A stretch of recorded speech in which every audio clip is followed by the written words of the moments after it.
মুরগির মাংস রান্না করব, আরও যা যা রান্না করেছি সেটা আপনাদের সাথে শেয়ার করব, আশা করি ভালো লাগবে।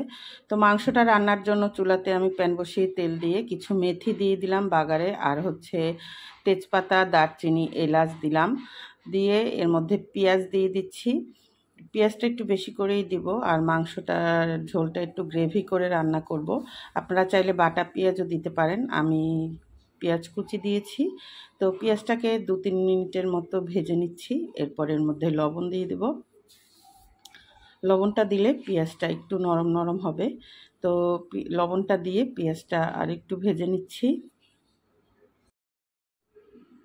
তো পেঁয়াজটা আর ভাজবো না, নরম হয়ে গিয়েছে আর হালকা কালারও আসছে। এখন আমি আদা বাটা, রসুন বাটা দিয়ে একটু আদা রসুন পেঁয়াজের সাথে ভেজে নিচ্ছি, যাতে এর কাঁচা স্মেলটা চলে যায়। আর একটা মুরগি রান্না করব, সেই আন্দাজ করেই আমি পেঁয়াজ, আদা বাটা, রসুন বাটা সব কিছুই দিয়েছি।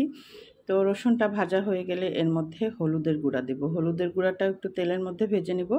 এভাবে যদি আপনারা হলুদের গুঁড়াটা একটু তেলের মধ্যে ভেজে নেন, তাহলে তরকারির কালারটা কিন্তু খুবই সুন্দর হয়। তো হলুদটা দিয়ে ভেজে নেওয়ার পর এর মধ্যে অন্যান্য মশলা আমি দিয়ে দেব।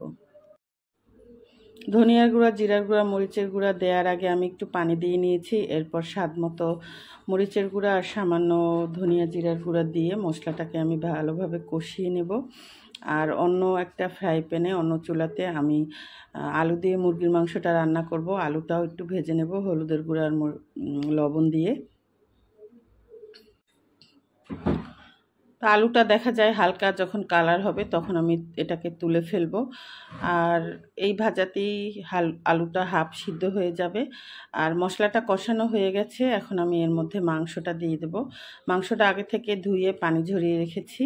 আর টমেটো দেব কিছুটা, টমেটোটা আপনারা স্কিপ করতে পারেন, আমি একটু ঝোলটা গ্রেভি করব এই কারণে টমেটোটা দিয়ে দিচ্ছি।